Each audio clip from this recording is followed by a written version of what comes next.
Seorang anak laki-laki digigit capung, detik berikutnya tubuhnya langsung berubah. Tangannya dipenuhi duri tajam dan rapat. Anak laki-laki yang ketakutan itu panik, buru-buru mencuci tangannya dengan air. Namun hasilnya... Anak laki-laki itu ketakutan hingga wajahnya pucat. Gugup menjelaskan itu bukan perbuatannya, tapi bukti di tangannya membongkar dirinya. Si pirang dipermalukan di depan banyak orang, lalu bergegas mendekat ingin memberinya pelajaran. Namun, karena Xiao Shuai kini memiliki gen capung, ketika tinju besar si pirang melayang ke arahnya, di matanya gerakan itu terlihat sangat lambat. Tak peduli bagaimana si pirang menyerang, Xiao Shuai selalu bisa menghindar dengan mudah. Tapi pada akhirnya dia tetap lengah.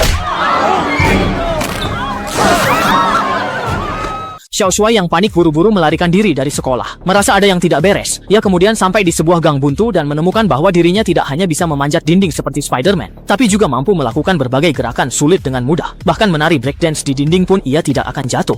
Namun tepat saat ia tenggelam dalam kegembiraannya, tiba-tiba terdengar suara klakson yang nyaring di telinganya. Ternyata sebuah truk besar remnya blong dan melaju kencang ke arah seorang nenek yang sedang menyeberang jalan. Tanpa ragu, Xiao Shuai langsung berlari dan mendorong nenek itu menjauh. Orang-orang mengira Xiao Shuai kecelakaan, namun ia tidak terluka, sedangkan nenek yang ia selamatkan tewas tragis. Setelah pulang, Xiao Shuai menceritakan kepada keluarganya bahwa ia memiliki kekuatan super. Pamannya tidak percaya, sampai akhirnya ia mengambil pisau dapur dan menusukkannya ke Xiao Shuai. Barulah ia yakin bahwa semua yang dikatakan Xiao Shuai benar. Meskipun Xiao Shuai kini memiliki kekuatan super luar biasa, di hatinya tetap tersimpan beban tak bisa ia lepaskan. Saat kecil, keluarga Xiao Shuai pernah dirampok. Demi melindungi keluarga, ayahnya tak sengaja terluka, bahkan ibunya pun tak luput dari kejadian itu.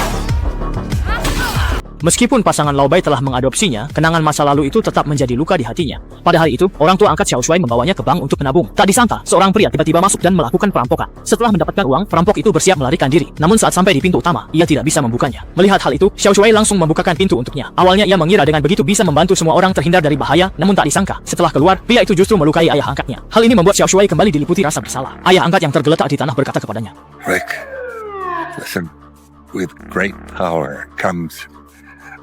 Kata-kata ini menyentuh hati Xiao Shuai. Ia memutuskan menggunakan kekuatan supernya melindungi kota ini. Tak lama, seorang profesor misterius di kursi roda muncul, mengundang Xiao Shuai bergabung Akademi Ajaib. Di sini, ia melihat berbagai macam orang dengan kekuatan super. Ada kakak perempuan yang bisa bebas melintasi ruang, pahlawan kulit hitam dengan mata laser, serta Stormbird yang mampu mengendalikan petir.